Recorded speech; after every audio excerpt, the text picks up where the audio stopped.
साहिबजादा दिवस के अवसर पर आयोजित आज के इस पावन कार्यक्रम में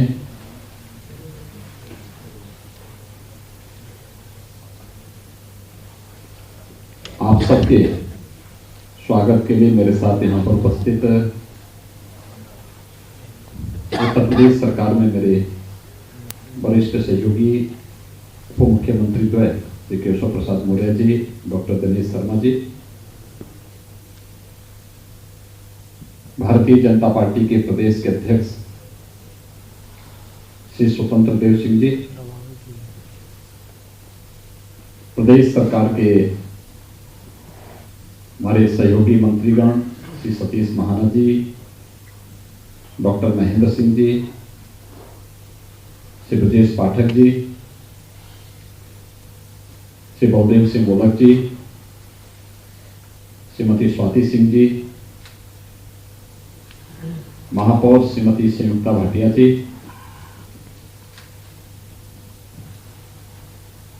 आज के इस कार्यक्रम में राष्ट्रीय सिख संगत के उपाध्यक्ष सरदार मिल्खीत सिंह पदम जी,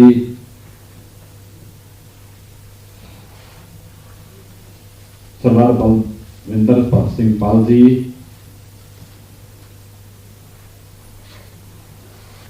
गुरुद्वारा आलमबाग के अध्यक्ष सरदार निर्मल सिंह जी,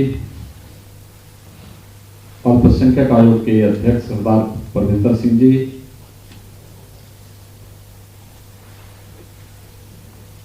सरदार सुखविंदर सिंह जी,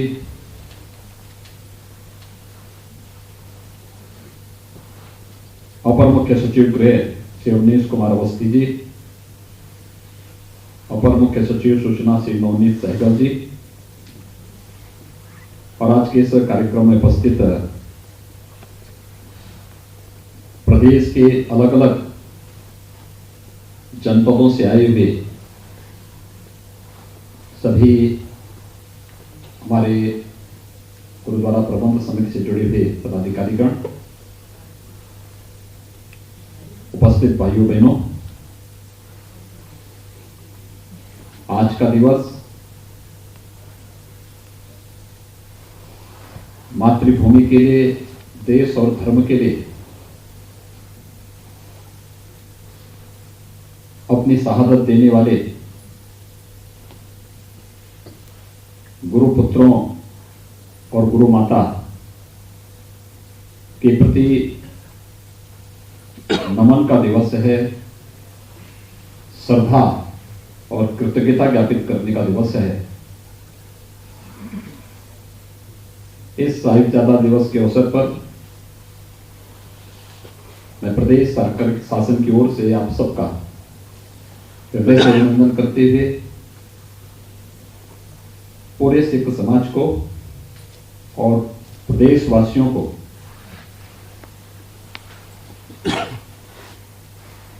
इस गौरव की अनुभूति करने के इस दिवस के अवसर पर हृदय से बधाई देता हूं, उन सबका अभिनंदन करता हूं। मुझे प्रसन्नता है कि आप सब ने मुझे ये गौरव प्रदान किया कि यहां पर आज हम सब इस अवसर पर गुरुवाणी का कीर्तन कर सके।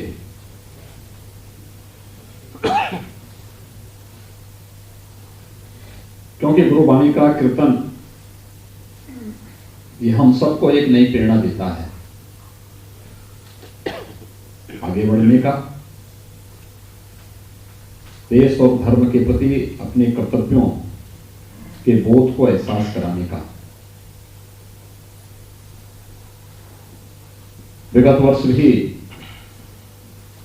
यहां पर गुरु नानक देव जी की 550वीं जो कीर्तन यात्रा निकली थी, उस अवसर पर यहां पर उस यात्रा को आने का और इसी परिसर में मुझे यात्रा का स्वागत करने का सौभाग्य प्राप्त हुआ था और मेरे सभी सहयोगियों ने उस यात्रा के साथ जुड़ करके अपने आप को और अपने इतिहास के प्रति अपनी कृतज्ञता ज्ञापित की थी। आज एक नया इतिहास यहां पे बन रहा है कि हम सब गुरु गोविंद सिंह जी महाराज के 4 पुत्रों बाबा अजीत सिंह, बाबा जुझार सिंह, बाबा जोरावर सिंह, बाबा फतेह सिंह की शहादत के साथ ही माता गुजरी की शहादत के प्रति भी अपनी कृतज्ञता ज्ञापित कर सकें। और मुझे लगता है कि गुरुवाणी का एक कीर्तन के साथ हम सब का जुड़ना एक नए इतिहास को आगे बढ़ा रहा है। भाइयों बहनों, हम सबको एक बात का स्मरण हमेशा रखना होगा कि इतिहास को विस्मृत करके कोई व्यक्ति, कोई जाति या कोई कौम कभी आगे नहीं बढ़ सकती। और इतिहास हम सबको इस बात का एहसास कराता है कि गौरवशाली पलों पर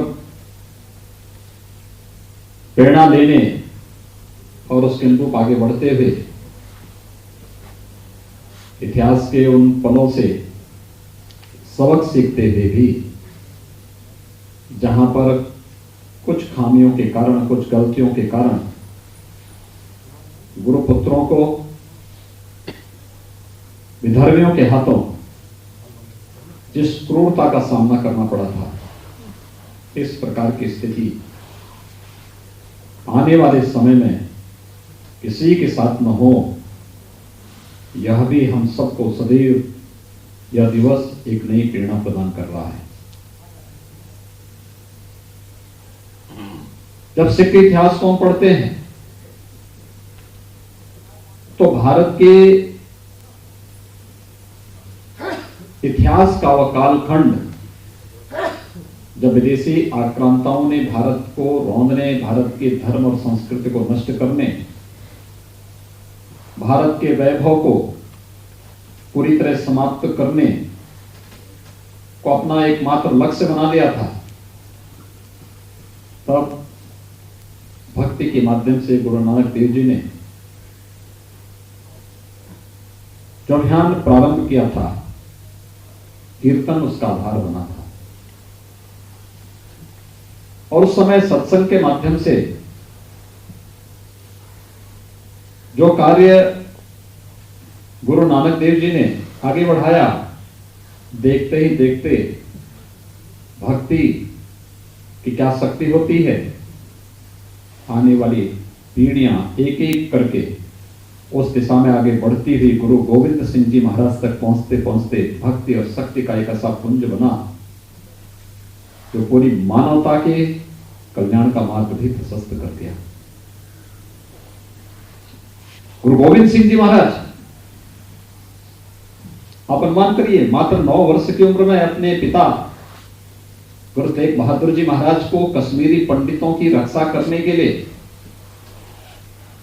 अपना बलिदान देने के लिए प्रेरित करते हैं। दिल्ली आज भी हमारे सामने है, जहां गुरु तेग बहादुर जी का बलिदान हुआ था।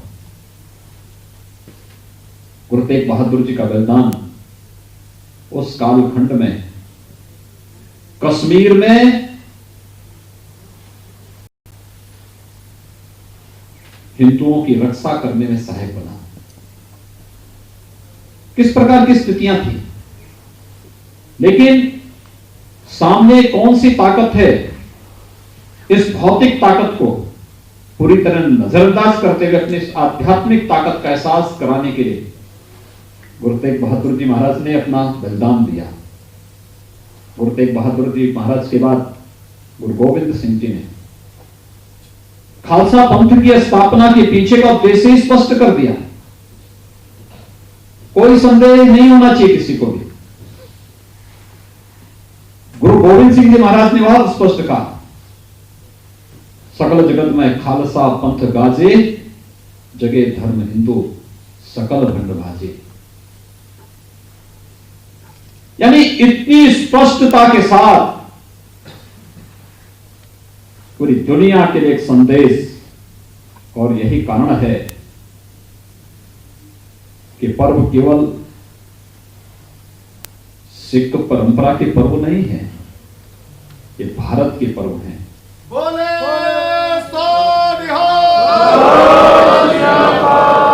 क्योंकि ये भारत को बचाने का बलिदान है। क्या उम्र होती है जब हिंदू धर्म की रक्षा करने के लिए,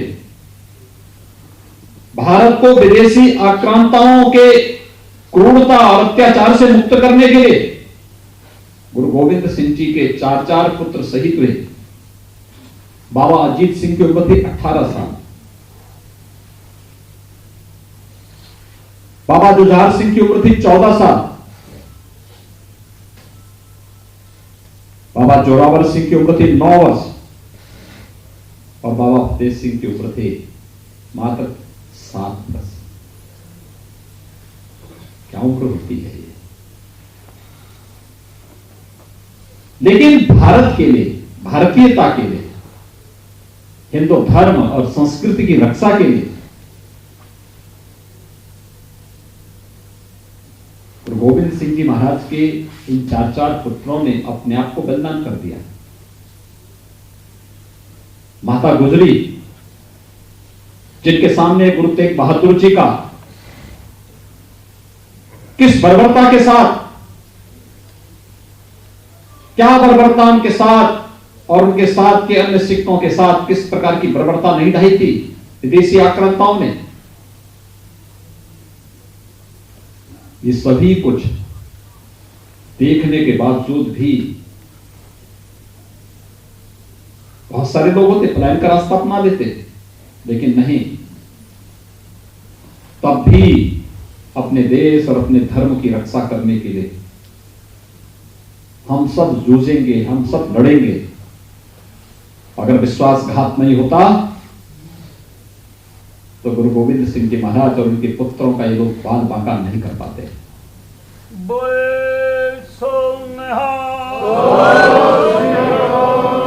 भाइयों बहनों, हम सब के लिए इतिहास एक प्रेरणा है, और इस प्रेरणा को ही तो लेने के लिए इस प्रकार के दिवस हम लोग हर वर्ष मनाते हैं। भारत के इतिहास की जब हम बात करते हैं तो सिख का इतिहास उससे अलग हो ही नहीं सकता। वो तो हमारे पाठ्यक्रम का एक पार्ट बनना चाहिए, एक एक बच्चे को बताया जाना चाहिए। बाबा अजीत सिंह जी के बारे में, बाबा जुझार सिंह के बारे में, बाबा जोरावर सिंह के बारे में, बाबा फतेह सिंह के बारे में। और मैं तो चाहूंगा हमारे यहां पे शिक्षा मंत्री के रूप में डॉक्टर दिनेश शर्मा जी हैं, पाठ्यक्रम का हिस्सा बनाया जाना चाहिए। पाठ्यक्रम के हिस्से, पाठ्यक्रम का अंग बनना चाहिए।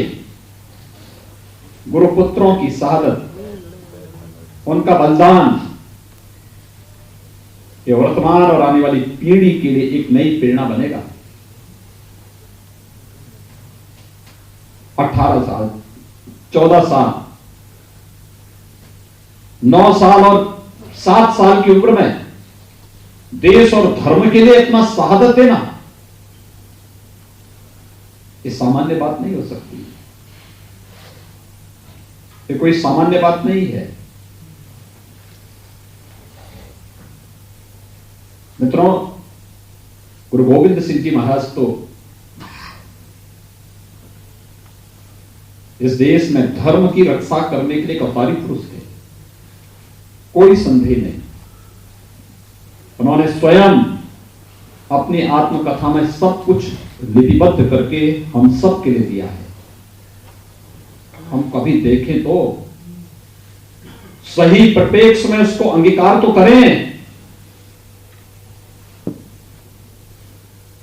इस सिख पंथ की परंपरा को अक्षुण्ण बनाए रखने के लिए हमें गुरु गोविंद सिंह जी महाराज की उन प्रेरणाओं से निरंतर प्रेरित होकर के आगे बढ़ने का कार्य करना चाहिए। आप देश के अंदर जहां कहीं भी जाएंगे देखेंगे इस बारे में। पटना साहिब में आप जाइए, आप उत्तराखंड में चले जाइए, हेमकुंड साहिब में, यानी गुरु गोविंद सिंह जी हेमकुंड साहिब के बारे में स्पष्ट कर देते हैं कि पूर्व जन्म में मैंने कहां तपस्या की थी।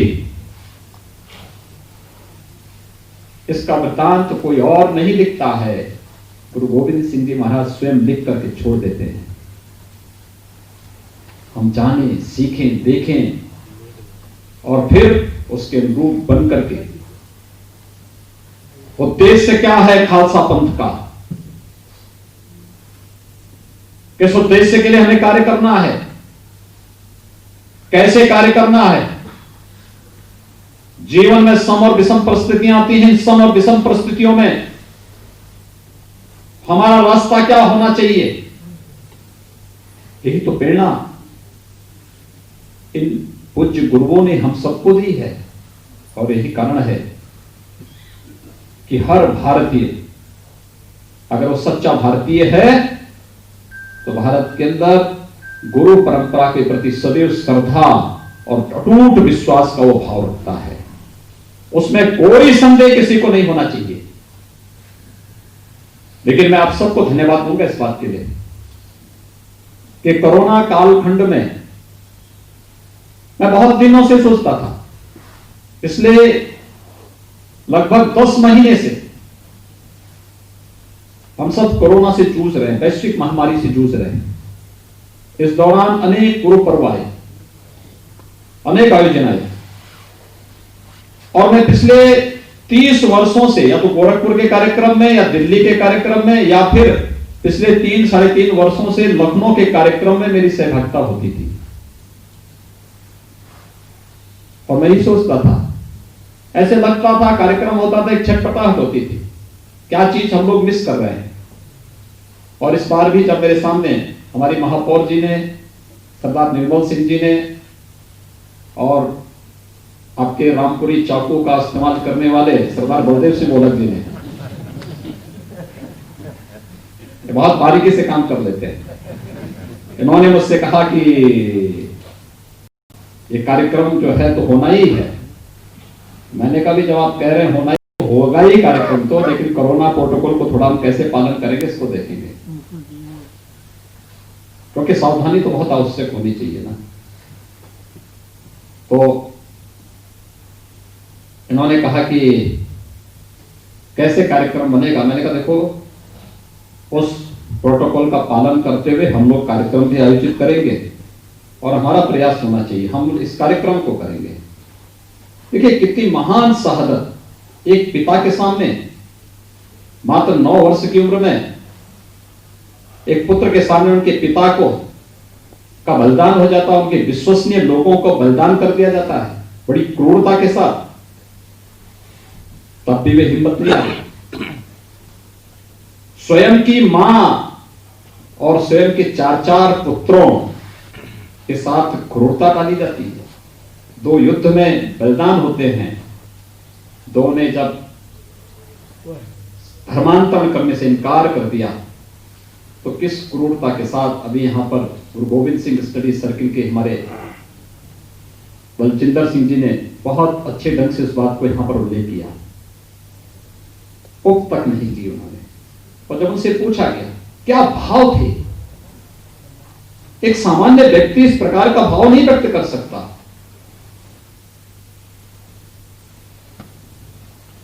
यानी वह स्थिति प्रज्ञा की वह स्थिति जिसको भगवान कृष्ण ने गीता में कहा है, जिसके लिए छोटा बड़ा ऊंच नीच अपना पराया कुछ भी नहीं, उस भाव के साथ गुरु गोविंद सिंह जी महाराज ने क्या कहा किन पुत्रन के शीश पर वार देश तो वार चार हुए तो क्या हुआ, जीवित कई हजार। जीवित कई हजार का मतलब किससे है, इस पूरे देश से था। क्योंकि खालसा पंथ की स्थापना के पीछे ही उनका था, जगे धर्म हिंदू सकल भंड भाजे। और उसी भाव को लेकर के उन्होंने यही बात कही। याद करिए 5000 साल पहले उस स्थित प्रज्ञता की बात भगवान कृष्ण कहते हैं। वह दर्शन में कहां होते हैं, गुरु गोविंद सिंह जी महाराज के पास। 5000 वर्ष पहले भगवान कृष्ण उस स्थिति की बात करते हैं। यह असाधारण पुरुषों में इस प्रकार का भाव देखने को मिलता है, स्थित प्रज्ञता की स्थिति। और वह दर्शन में कहां होते हैं, गुरु गोविंद सिंह जी महाराज में। 4 पुत्रों को और मां को के साथ जिस प्रकार की घटना घटित होती है, उस सब के बावजूद उनके मुंह से ही निकलता है, 4 में तो क्या हुआ, जीवित कई हजार। यह अपने आप में एक बहुत बड़ी बात है। और सचमुच इन सब बातों को लेकर के हम कह सकते हैं कि एक बहुत समृद्ध और महान परंपरा है, असाधारण परंपरा है। हम सबका दायित्व है इस परंपरा के प्रति श्रद्धा और सम्मान का भाव तो व्यक्त हो ही, और ये होना चाहिए हर वर्ष। अभी तो कोविड के नाते हमारे सभी विद्यालय बंद हैं, लेकिन हमारा प्रयास, हम इसी बात को कहेंगे कि हर विद्यालय में अगले वर्ष से 27 दिसंबर की तिथि को हम लोग गुरुपुत्रों की स्मृति में साहिबजादा दिवस के रूप में मनाएं।